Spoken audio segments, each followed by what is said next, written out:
안녕하세요. 저는 91세 현역 의사 지동호입니다.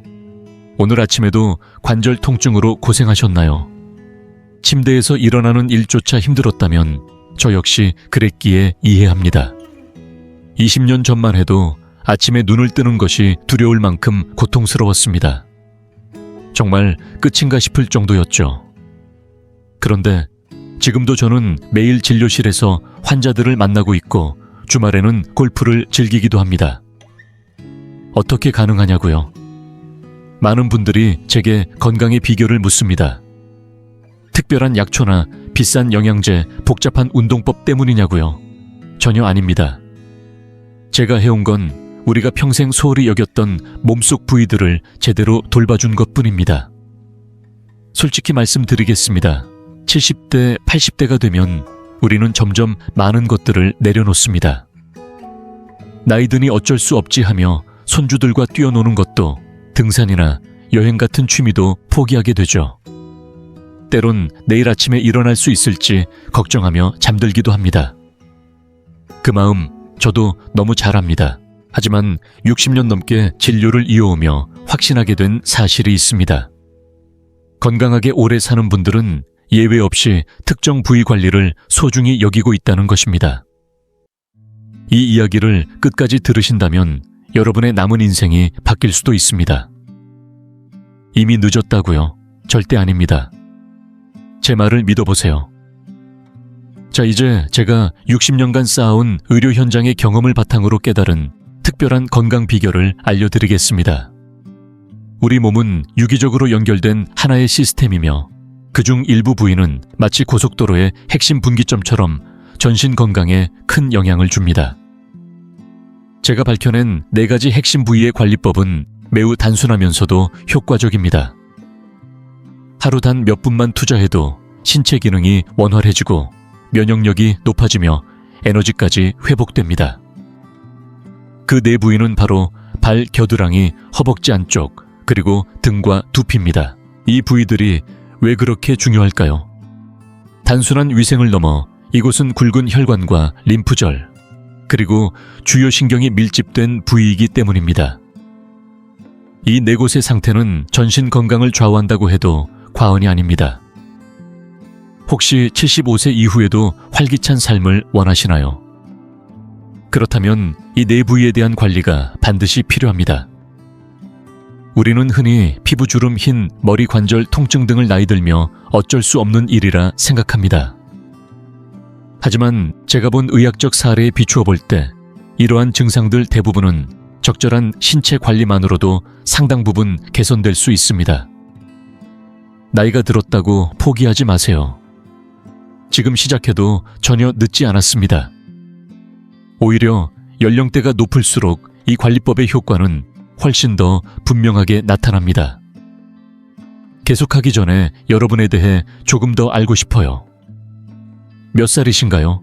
그리고 이 영상을 어느 나라에서 보고 계신가요? 댓글로 남겨주세요. 여러분의 이야기를 읽을 수 있다면 정말 기쁠 것 같아요. 여러분이 나누어 주시는 모든 경험과 이야기가 우리 공동체를 더욱 풍성하고 가깝고 의미 있게 만들어줍니다. 그럼 시작해볼까요? 갑시다. 이제 제가 지난 60년간 수많은 환자들과 마주하며 직접 확인하고 연구해온 4가지 핵심 부위 관리 중 첫 번째, 바로 발관리법에 대해 자세히 말씀드리겠습니다. 여러분, 하루에도 수천 보씩 걷는 우리의 발. 이 발을 지금까지 얼마나 소중하게 관리해 오셨나요? 혹시 그냥 씻기만 하면 된다고 생각하셨던 건 아닌가요? 몇 해 전 제 진료실을 찾은 78세 오승철 어르신은 거의 걷지 못한 채 힘겹게 말씀하셨습니다. 선생님, 발이 너무 아파서 화장실 가는 것도 고통스러워요. 이젠 정말 인생이 끝난 것 같습니다. 저는 조용히 어르신의 발을 살펴보았습니다.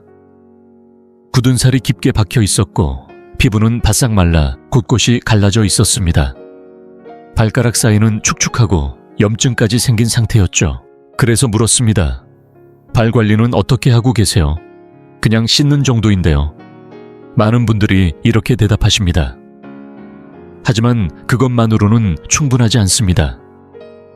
발은 단순히 몸을 지탱하고 걷게 하는 도구가 아닙니다. 발에는 7,000개가 넘는 신경 말단이 몰려 있고 이 신경들은 우리의 위관 심장장기, 심지어 뇌와도 직접적으로 연결되어 있습니다.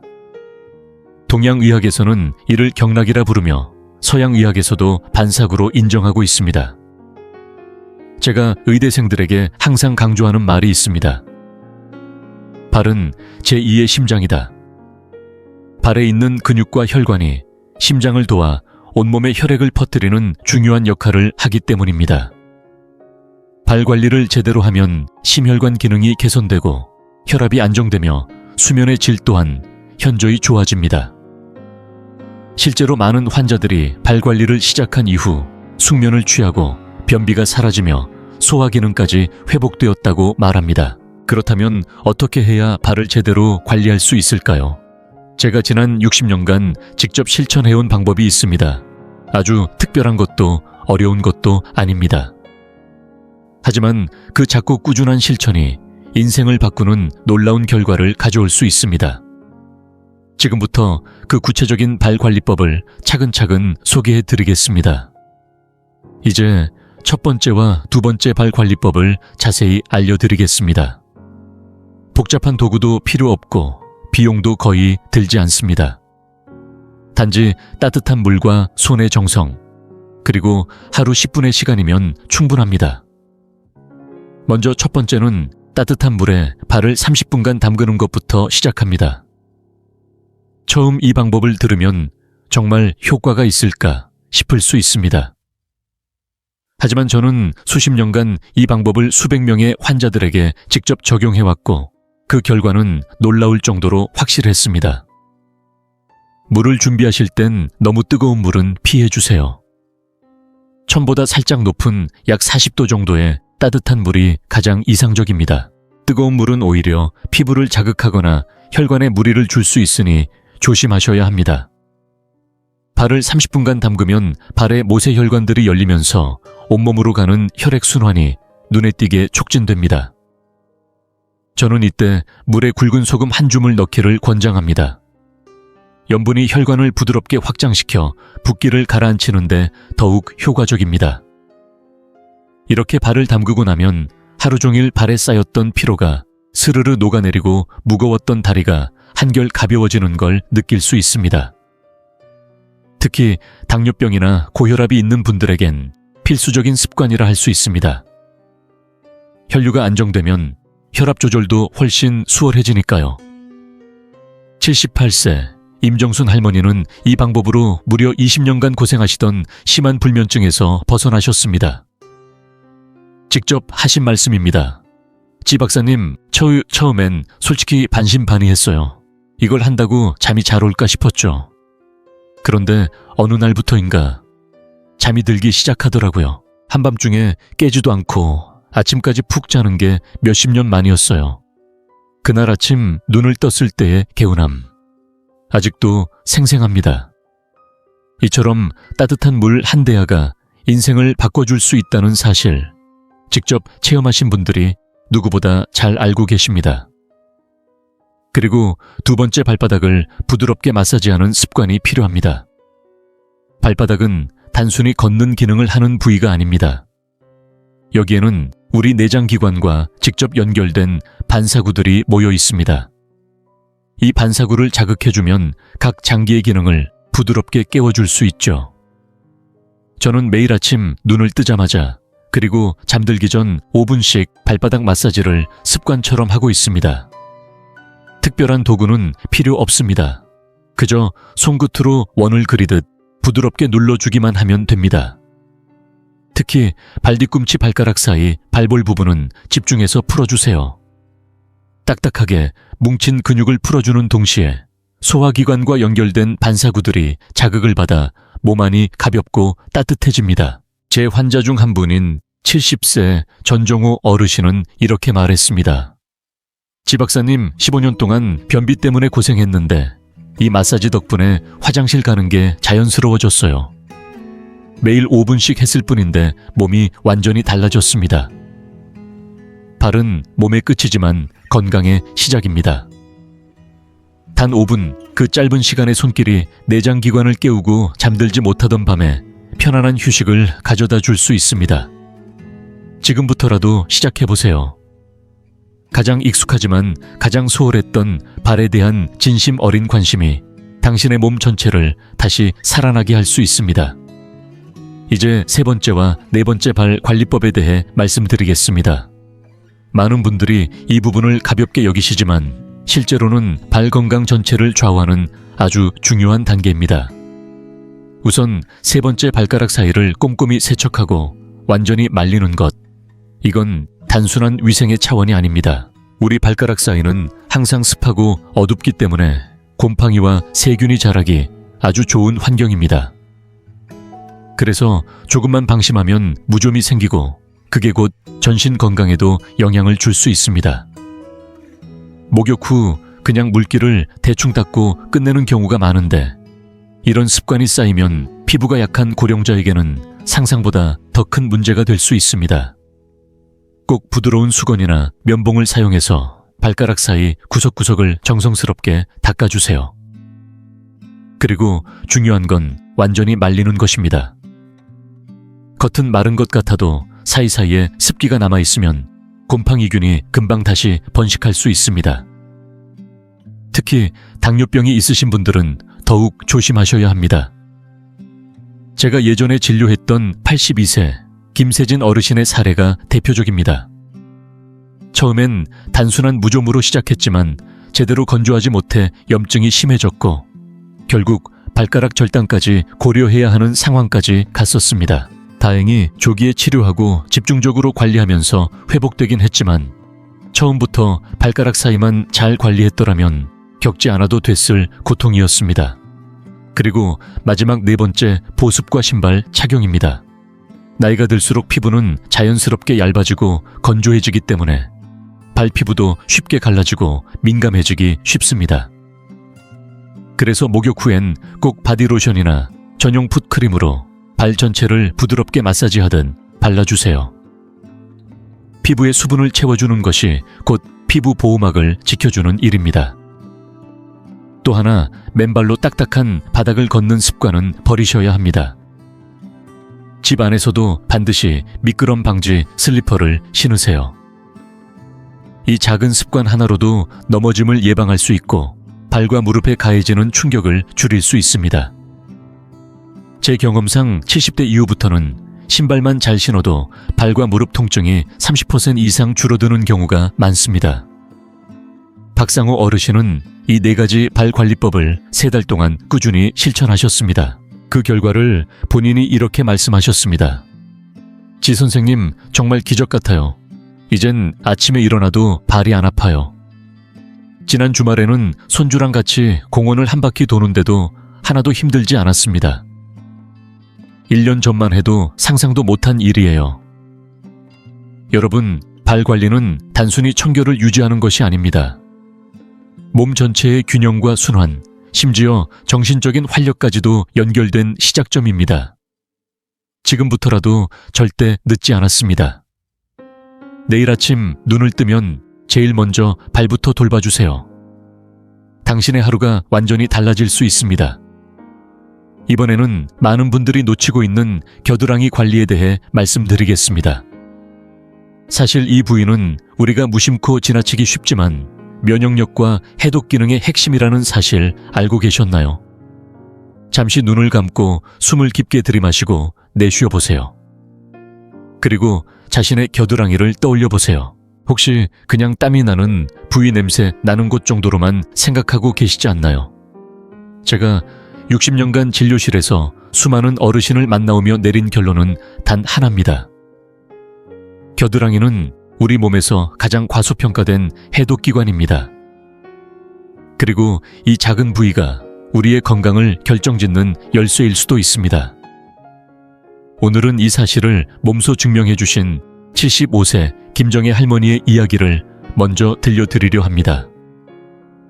김 할머니는 무려 20년 넘게 계절이 바뀔 때마다 기관지염과 알레르기로 고생하셨습니다.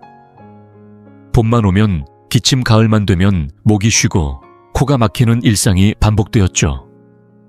그때마다 병원을 찾고 항생제와 스테로이드를 복용하는 생활이 계속됐습니다. 지 박사님 계절이 바뀔 때마다 약을 먹는 게 당연해졌어요.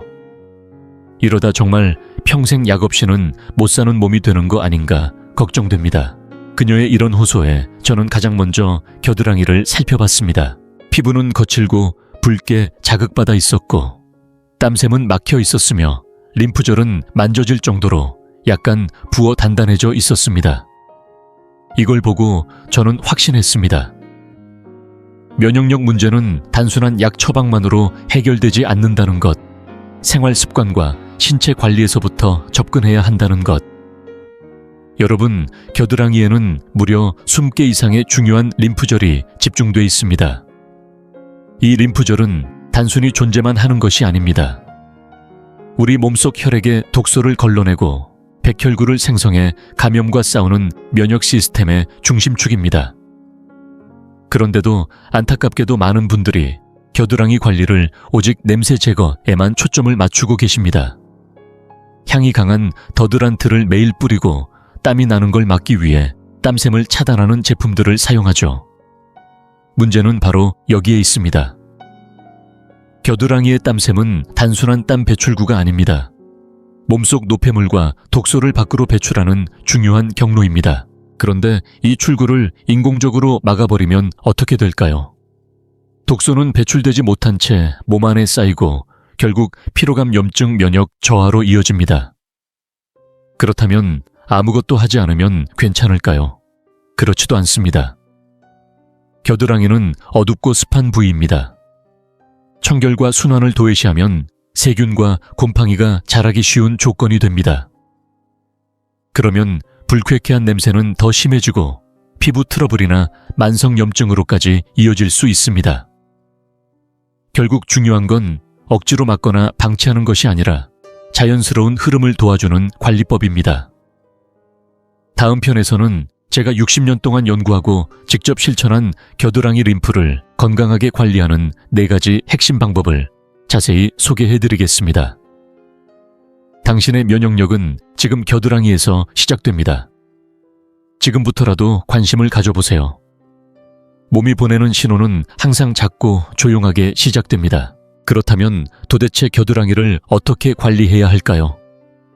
제가 60년간 직접 연구하고 수많은 환자들에게 실천하도록 권했던 겨드랑이 건강관리법 4가지 핵심 단계를 하나씩 알려드리겠습니다. 복잡하지 않습니다. 오히려 너무 간단해서 이게 효과가 있을까 싶을 정도일 수 있지만 작은 실천 하나가 인생을 바꾸는 건 언제나 그렇듯 아주 평범한 습관에서 시작됩니다. 첫 번째, 무향의 순한 비누로 겨드랑이를 부드럽게 세척하는 것입니다. 많은 분들이 시원하고 강력한 바디워시나 향이 진한 비누로 겨드랑이를 세게 문질러야 깨끗해진다고 생각하십니다. 하지만 이건 오히려 겨드랑이 피부의 자연 생태계를 무너뜨리는 습관입니다. 겨드랑이 피부는 생각보다 매우 예민하고 림프절과 땀샘이 밀집돼 있어 강한 자극에 쉽게 붉어지고 자극받기 쉽습니다. 저는 오랜 진료 경험을 통해 항상 이렇게 말씀드립니다. 깨끗함은 세정력보다 순한 성분에서 온다. 따뜻한 물로 겨드랑이를 충분히 적신 후 자극 없는 천연 성분, 비누로 원을 그리듯 천천히 부드럽게 닦아주세요. 절대 세게 문지르지 마세요. 피부 장벽이 손상되면 냄새와 땀 문제가 더 악화될 수 있습니다. 제가 개인적으로 추천하는 제품은 녹차 성분이 들어간 천연 비누 또는 코코넛 오일이 함유된 비누입니다. 이런 비누는 피부를 진정시켜줄 뿐 아니라 자연스러운 항균 작용까지 도와줘 겨드랑이를 건강하게 지켜줍니다. 두 번째, 샤워 후 겨드랑이를 완전히 건조시키는 것입니다. 겨드랑이는 항상 습하고 따뜻합니다. 이건 세균에게 있어 최고의 번식 조건이죠. 아무리 깨끗이 씻어도 그 후에 물기가 남아있으면 몇 시간 후엔 다시 냄새가 올라오고 피부 트러블이 생기기 쉽습니다. 그래서 샤워 후에는 반드시 부드러운 수건으로 겨드랑이 구석까지 꼼꼼히 닦고 필요하다면 헤어드라이어의 찬바람을 이용해 말려주는 것도 아주 좋습니다. 이 방법은 특히 여름철이나 운동 후 땀이 많을 때 탁월한 효과를 발휘합니다. 제가 진료했던 83세 정태우 어르신의 사례를 말씀드릴게요. 정 어르신은 무려 20년 가까이 겨드랑이 무좀과 가려움증으로 고생하셨습니다. 연고를 발라도 낫다가 재발하길 반복했는데 제가 알려드린 이 간단한 건조 습관을 실천하신 뒤로는 거짓말처럼 증상이 사라졌다고 하셨어요. 지 박사님, 그렇게 간단한 건데 왜 진작 안 했을까요? 그저 잘 말리는 것만으로 이렇게 좋아질 줄은 몰랐어요. 그분 말씀처럼 때로는 비싼 연고보다 생활 습관 하나가 더 큰 효과를 줍니다. 다음 편에서는 겨드랑이 건강을 지키기 위한 세 번째와 네 번째 핵심 습관에 대해 이어서 설명드리겠습니다. 지금부터라도 겨드랑이에 조금 더 관심을 가져보세요. 그 변화는 생각보다 더 빨리, 더 크게 당신의 몸을 바꿔줄 수 있습니다. 세 번째는 자연 유래 성분의 더두란트를 사용하는 것입니다. 많은 분들이 시중에서 흔히 구할 수 있는 더두란트를 사용하시는데요. 문제는 그 안에 들어있는 알루미늄 파라벤 같은 화학 성분입니다. 이 성분들은 단기적으로는 냄새를 잡아주는 듯 보이지만 장기적으로는 땀샘을 막고 림프절의 해독 기능에 부정적인 영향을 줄 수 있습니다. 특히 림프계가 민감한 고령자에게는 그 부작용이 더 빠르게 나타날 수 있습니다. 저는 개인적으로 60년 넘게 베이킹소다와 코코넛 오일을 섞은 자연 더두란트를 사용해왔습니다. 이 조합은 땀샘의 기능은 그대로 유지하면서도 냄새를 자연스럽게 중화해주는 효과가 탁월합니다. 또 하나 추천드리는 방법은 사과 식초를 물에 희석해 겨드랑이에 바르는 것입니다. 처음엔 약간의 식초 냄새가 날 수 있지만 금세 사라지고 피부의 pH 밸런스를 자연스럽게 맞춰주는 효과가 있습니다. 몸에서 나는 냄새는 단순히 더러움의 문제가 아니라 균형의 문제라는 사실을 기억하셔야 합니다. 그리고 마지막 네 번째, 사실 이 방법이야말로 제가 가장 강조하는 부분입니다. 아침마다 2분 겨드랑이 림프 마사지를 실천하는 것. 겨드랑이에는 앞서 말씀드렸듯 20개 이상의 림프절이 모여있는 면역 중심지입니다. 이 림프절의 순환을 도와주는 것만으로도 몸 전체의 피로도와 독소 배출이 달라질 수 있습니다. 방법은 아주 간단합니다. 아침에 일어나면 팔을 천천히 머리 위로 들어 올리세요.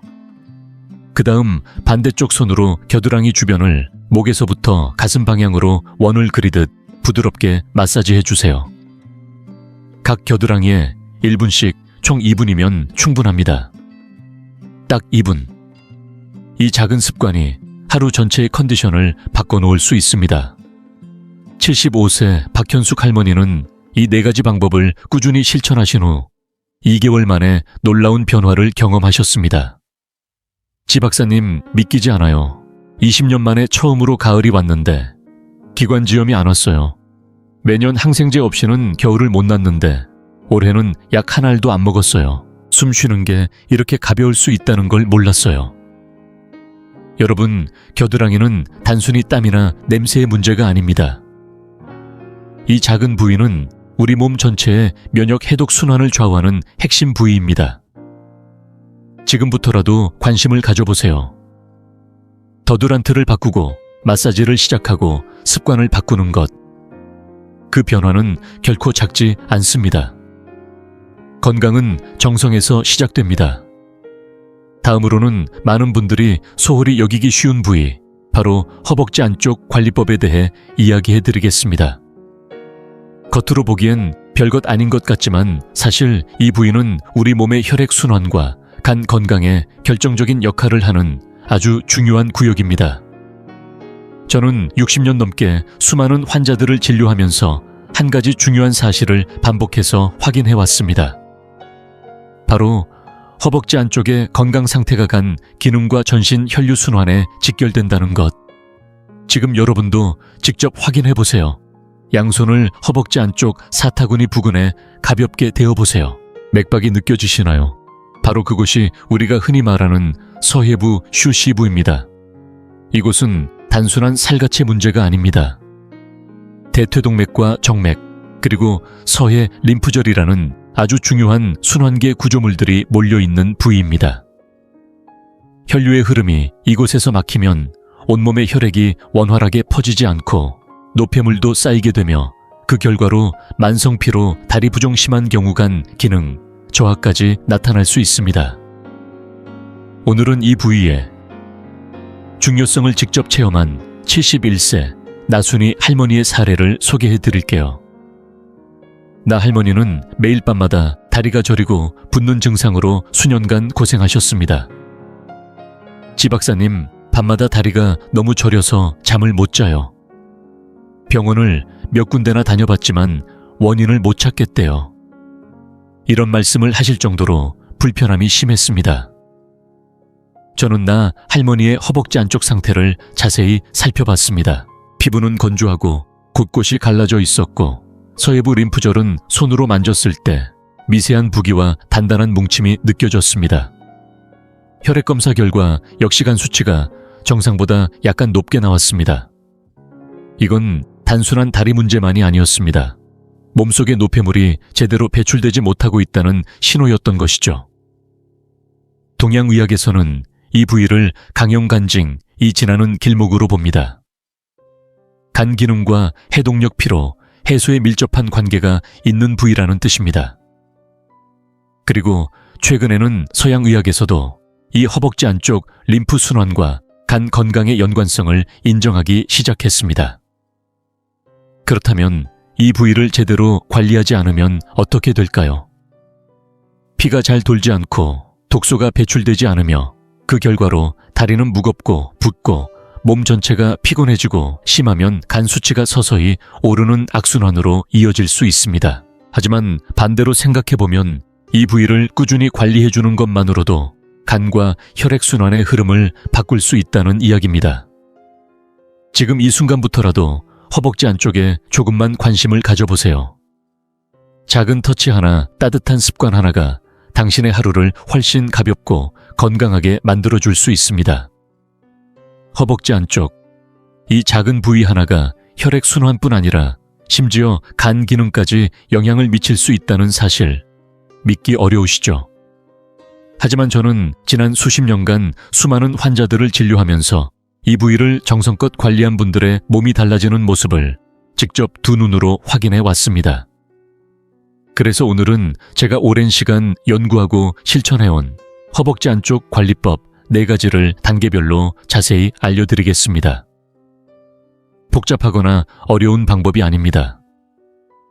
목욕 습관 속옷 선택, 이 2가지만 바꿔도 놀라운 변화가 시작될 수 있습니다. 먼저 첫 번째 단계입니다. 허벅지 안쪽을 따뜻한 물과 순한 비누로 부드럽게 씻는 것. 어쩌면 당연해 보일 수 있지만 실제로는 많은 분들이 이 부위를 제대로 씻지 않거나 아예 손이 잘 닿지 않아 매일 놓치고 지나가는 부위이기도 합니다.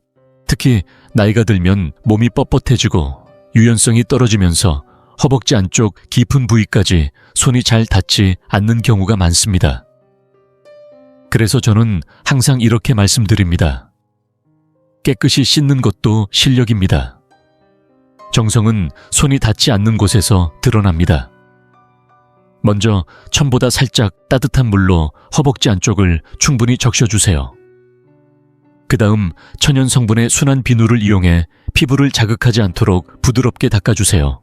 주의하셔야 할 점은 향이 강하거나 화학 성분이 많은 바디워시나 폼 클렌저는 피하셔야 한다는 것. 이런 제품은 오히려 피부 장벽을 손상시키고 염증을 유발할 수 있습니다. 손이 잘 닿지 않는 분들을 위해 제가 자주 권해드리는 방법이 있습니다. 목욕용 스펀지나 부드러운 수건을 긴 막대에 감아 사용하는 것. 이렇게 하면 허리를 크게 굽히지 않아도 허벅지 안쪽을 깨끗이 씻을 수 있어 편리하고 안전합니다. 다음은 2번째 단계입니다. 샤워 후 허벅지 안쪽을 완전히 말리고 통기성 좋은 속옷을 착용하는 것. 허벅지 안쪽은 구조적으로 항상 습기가 차기 쉬운 부위입니다. 이곳이 제대로 건조되지 않으면 피부에 땀이 남아 습진 발진 염증 같은 문제로 번지기 쉽습니다. 샤워 후에는 부드러운 수건으로 뽀송뽀송하게 완전히 말려주시고 그 후에는 숨이 잘 통하는 면 100% 속옷, 그것도 너무 꽉 조이지 않는 넉넉한 사이즈를 입어주세요. 특히 폴리에스터나 나일론 같은 인공섬유 속옷은 땀 흡수가 잘 안 되고 피부에 자극을 줄 수 있기 때문에 나이가 들수록 피하는 것이 좋습니다. 이와 관련된 실제 사례도 있습니다. 76세 이창훈 어르신은 오랫동안 몸에 꼭 붙는 팬티를 고집하셨습니다. 아버지도 그렇게 입으셨고 나도 늘 그게 편하다고 생각했어요. 하지만 시간이 지나면서 허벅지 안쪽에 붉은 반점과 가려움증, 나중에는 심한 피부염까지 진행되었습니다. 제가 면 100% 넉넉한 사이즈의 속옷으로 바꾸실 것을 권유드렸고 불과 2주 만에 증상이 놀라울 정도로 호전되었습니다. 어르신의 말씀입니다. 지 박사님, 팬티 하나 바꿨을 뿐인데 살 것 같아요. 밤에 긁지 않고 자는 게 이렇게 행복한 줄 몰랐습니다. 여러분, 피부는 솔직합니다. 조금만 불편해도, 조금만 무시해도 곧바로 신호를 보내옵니다. 그 신호를 무시하지 않고 작은 생활 습관부터 바꾸는 것, 그것이 진짜 건강의 시작입니다. 세 번째 단계는 허벅지 안쪽에 혈액순환을 돕는 간단한 스트레칭입니다. 이 부위는 혈관과 림프절이 집중돼 있기 때문에 근육을 부드럽게 풀어주는 것만으로도 전신 순환과 간 해독 기능에 큰 도움이 됩니다. 제가 추천드리는 가장 효과적인 스트레칭은 바로 나비 자세와 허벅지 안쪽 늘리기 운동입니다. 방법은 아주 간단합니다. 바닥에 편하게 앉아 두 발바닥을 서로 맞댄 뒤 양손으로 발을 가볍게 감싸쥐고 상체를 천천히 앞으로 숙여보세요. 이때 무릎을 부드럽게 위아래로 움직이면 허벅지 안쪽 근육이 천천히 이완되며 혈류가 원활하게 흐를 수 있도록 도와줍니다. 이 자세가 부담스럽거나 유연성이 부족한 분들은 침대에 누워서 할 수 있는 쉬운 방법도 있습니다. 누운 상태에서 한쪽 다리를 구부린 다음 무릎을 옆으로 천천히 눕혀 허벅지 안쪽을 쭉 펴주세요. 이 동작만으로도 해당 부위의 림프액과 정맥 흐름이 크게 개선됩니다. 저는 지금 91세지만 매일 아침 이 스트레칭을 5분씩 꾸준히 하고 있습니다. 그러면 하루 종일 다리가 무겁지 않고 가볍게 느껴지죠. 특별한 약이나 운동기구가 없어도 이런 작은 습관 하나로 혈액순환이 달라질 수 있습니다. 마지막 네 번째 단계는 피부 마찰을 줄이고 염증을 예방하는 보습 관리입니다. 허벅지 안쪽은 양쪽 다리의 움직임 때문에 마찰이 작고 땀이 쉽게 차는 부위입니다. 특히 나이가 들수록 피부는 얇아지고 건조해지기 쉬운데 이 상태에서 마찰이 반복되면 금세 트러블이 생깁니다. 그래서 저는 항상 환자분들께 이렇게 말씀드립니다. 샤워 후엔 꼭 허벅지 안쪽에 보습제를 발라주세요. 바세린이나 코코넛 오일처럼 순한 천연 제품이 가장 좋습니다. 끈적이지 않으면서도 피부를 부드럽게 보호해주기 때문입니다. 그리고 여름처럼 땀이 많은 계절에는 옥수수 전분 가루를 살짝 뿌려주는 것도 훌륭한 방법입니다. 이렇게 하면 땀으로 인한 마찰과 가려움을 크게 줄일 수 있죠. 이 네 가지 방법을 꾸준히 실천하신 71세 윤영희 할머니의 사례를 소개해 드릴게요. 윤 할머니는 매일 밤 다리가 저리고 아파 수면제 없이는 잠을 못 이루셨던 분이었습니다. 그런데 한 달 전부터 이 관리법을 실천하신 이후로 이렇게 말씀하셨어요. 지 박사님, 이게 정말 믿기지가 않아요. 이제는 다리가 저리지 않아서 수면제 없이도 푹 잘 수 있어요. 다리 부종도 거의 없어졌고 병원에서 간 수치도 정상으로 돌아왔다고 하네요. 이처럼 허벅지 안쪽은 단순한 피부나 살의 문제가 아닙니다. 이곳의 건강이 바뀌면 간 기능, 다리 순환, 피로감까지 달라질 수 있습니다. 지금부터라도 늦지 않았습니다. 몸이 보내는 작고 미묘한 신호를 귀 기울여 듣고 생활 속에서 조용히 그러나 꾸준히 실천해보세요. 건강은 거창한 변화가 아니라 작고 조용한 습관에서 시작됩니다.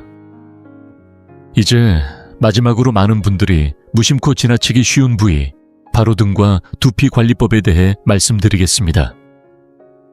겉보기엔 그냥 씻는 부위 같지만 사실 이 두 곳은 우리 몸의 신경계 건강과 두뇌 기능에 깊숙이 연결되어 있는 핵심 부위입니다.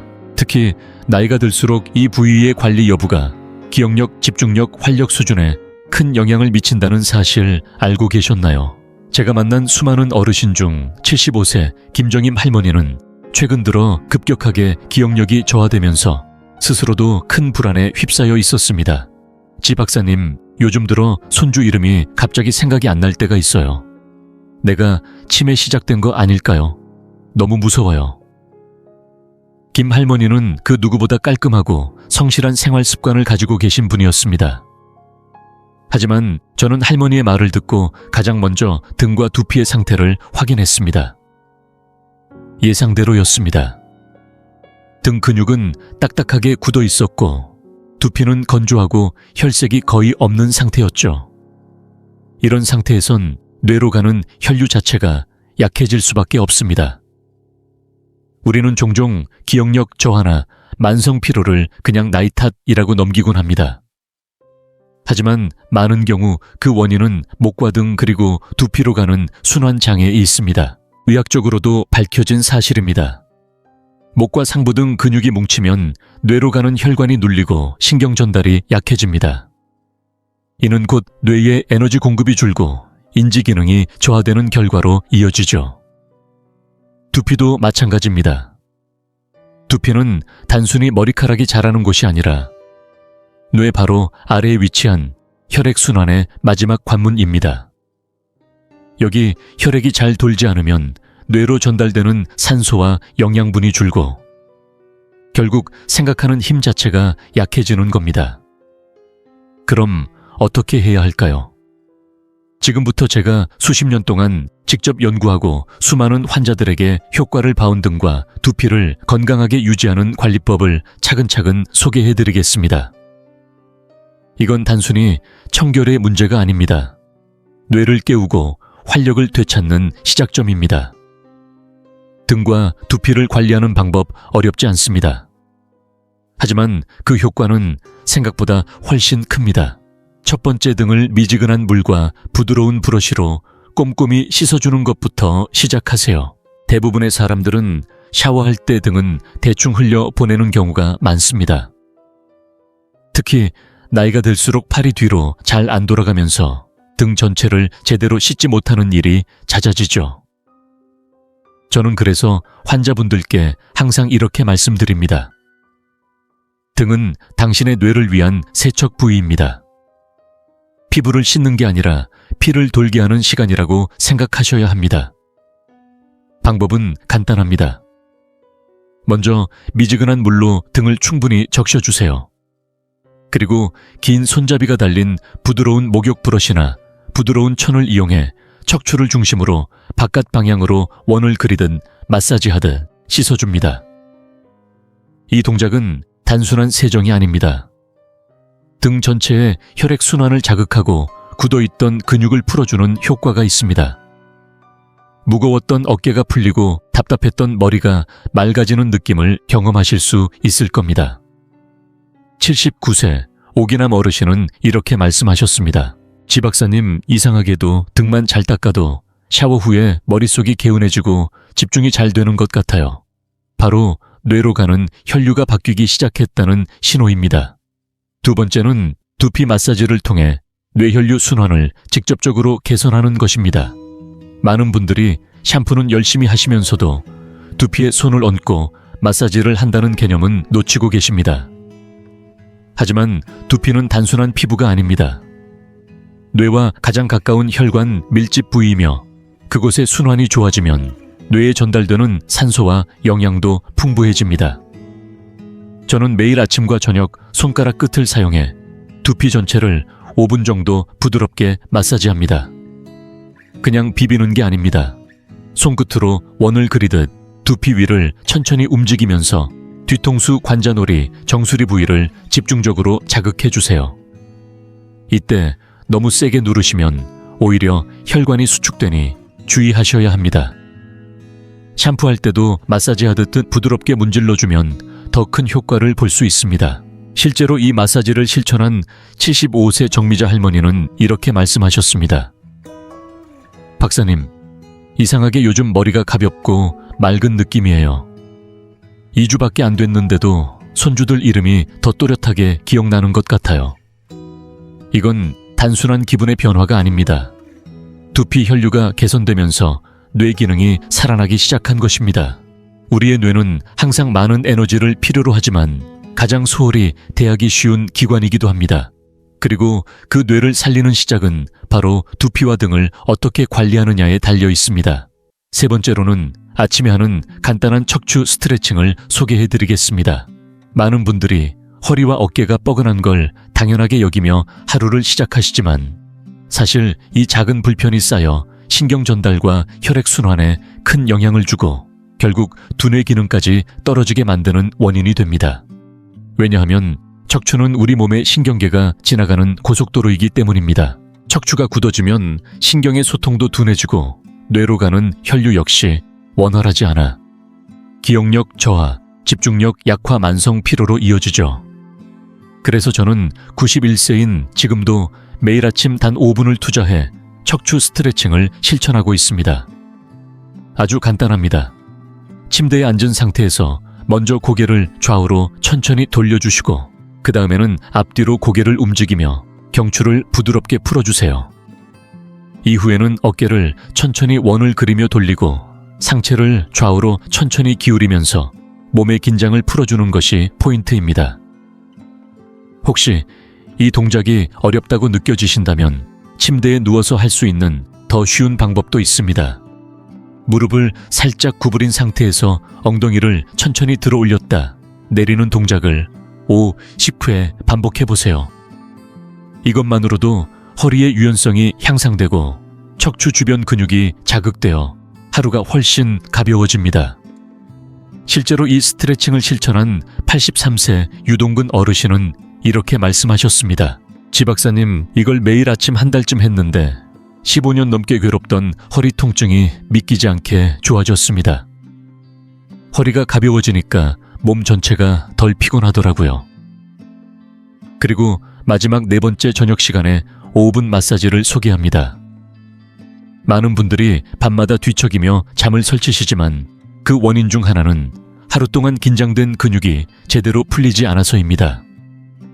특히 등과 목 근육의 뭉침은 신경계를 긴장 상태로 유지시키고 그로 인해 수면의 질을 떨어뜨리는 주범이 됩니다. 그래서 저는 매일 저녁 잠자기 전 단 5분간의 등목 마사지를 추천드립니다. 방법은 어렵지 않습니다. 마사지 오일이나 바디크림을 손에 덜어 목부터 어깨 그리고 등까지 천천히 부드럽게 문질러 주세요. 특히 어깨와 승모근 부위의 뭉침을 집중적으로 풀어주는 것이 중요합니다.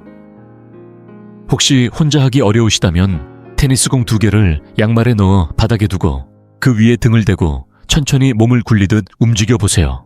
굳어있던 등 근육이 시원하게 풀리는 것을 직접 느끼실 수 있을 겁니다.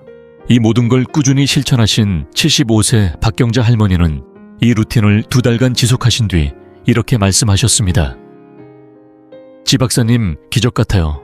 예전엔 손주 이름도 헷갈리고 늘 피곤했는데 요즘은 머리가 맑아지고 힘도 나요. 식구들도 제가 달라졌다고 해요.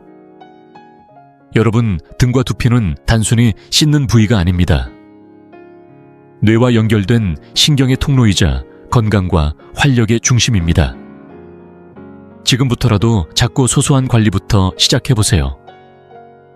기억력, 사고력, 삶의 에너지가 완전히 달라지는 변화를 꼭 경험하시게 될 겁니다.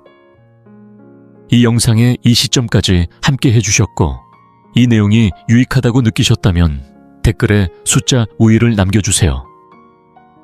여러분이 아직 함께하고 계시다는 걸 알 수 있어요. 아직 구독하지 않으셨다면 지금 구독 버튼과 알림 설정을 눌러주세요. 앞으로 올라올 영상도 놓치지 마시길 바랍니다. 여러분의 응원은 저희에게 정말 큰 힘이 됩니다.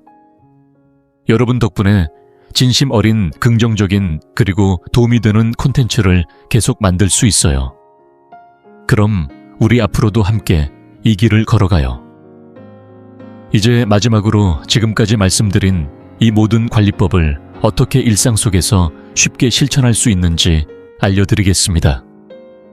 지 박사님, 좋은 건 알겠는데 솔직히 너무 많아요. 언제 다 하죠? 많은 분들이 이렇게 물으십니다. 하지만 걱정하지 마세요. 저는 60년 넘게 환자들을 만나며 가장 효과적이고 꾸준히 실천할 수 있는 방법을 찾아냈습니다. 바로 제가 이름 붙인 5분의 기적 루틴입니다. 핵심은 딱 3가지입니다. 첫 번째, 한 번에 모든 걸 바꾸려고 하지 마세요. 작게 시작해서 천천히 늘려가는 것이 오히려 오래 지속할 수 있는 현명한 습관 형성법입니다. 예를 들어 이렇게 요일별로 부위를 나누어 실천해보세요. 월요일 발 관리의 날, 수요일 겨드랑이 관리의 날, 금요일 허벅지 안쪽 관리의 날, 일요일 등과 두피 관리의 날, 나머지 요일은 단순한 세안 보습 등 기본적인 관리를 유지하면서 한 부위씩만 집중 관리하는 겁니다. 이렇게 하면 부담도 적고 꾸준히 실천하기가 훨씬 수월해집니다. 두 번째, 각 부위당 단 5분만 투자하세요. 5분. 우리가 스마트폰을 들여다보는 그 짧은 시간만 활용해도 충분합니다. 91세인 저도 하루에 건강관리에 투자하는 시간은 많지 않습니다.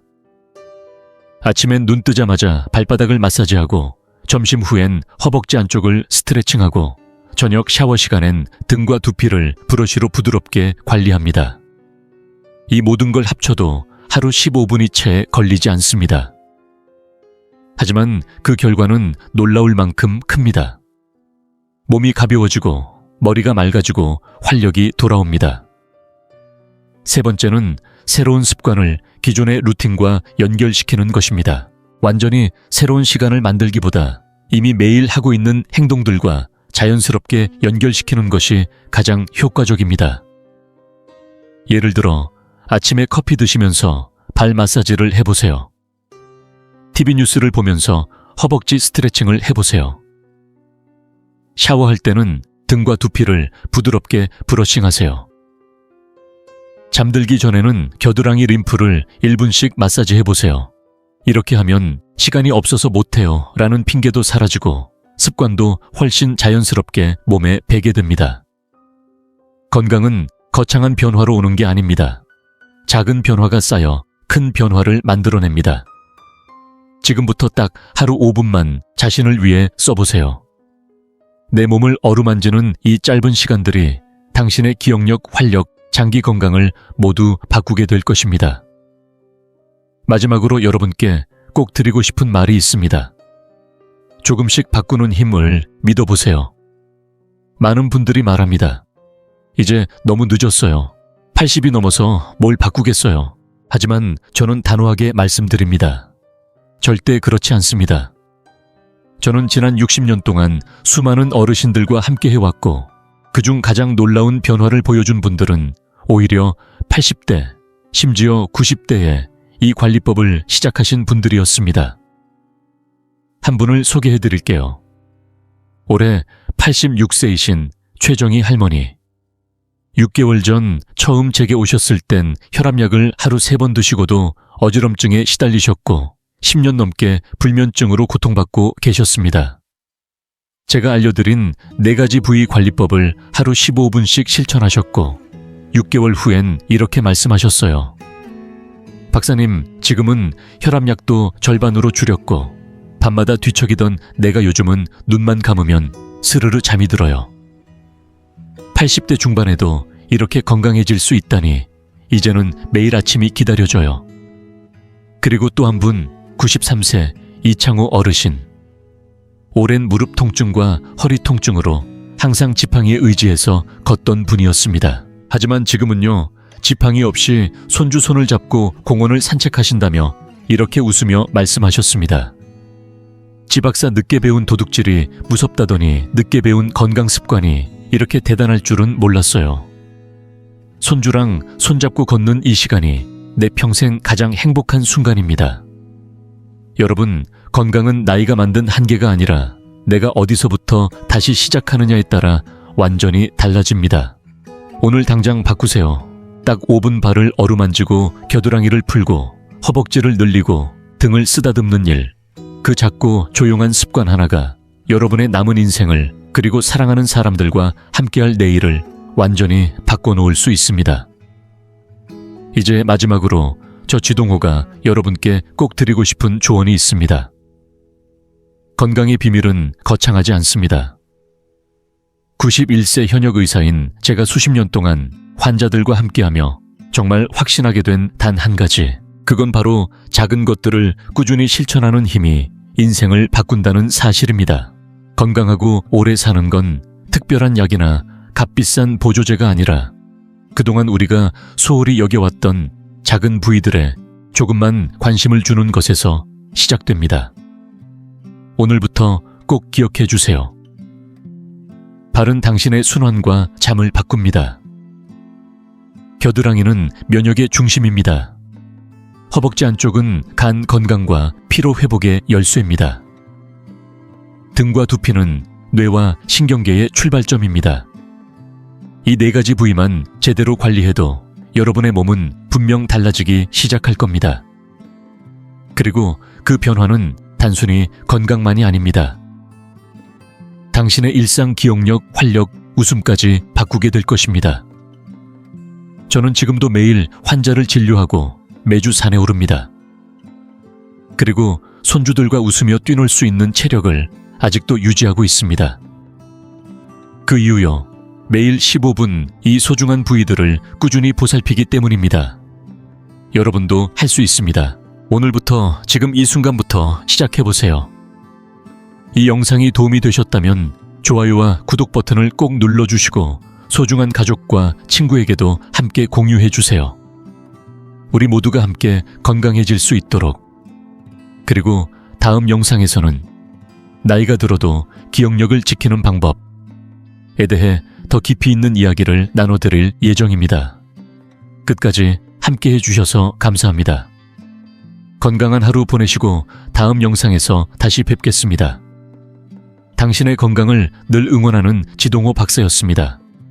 이 영상이 마음에 드셨고 정보가 유익하셨다면 좋아요를 눌러주시고 채널 구독과 주변에 공유도 부탁드립니다. 여러분의 응원 덕분에 저희는 유익하고 마음을 울리는 따뜻한 콘텐츠를 계속해서 만들어갈 수 있습니다. 영상을 시청해 주셔서 진심으로 감사드리며 곧 다음 영상에서 다시 뵙기를 기대하겠습니다.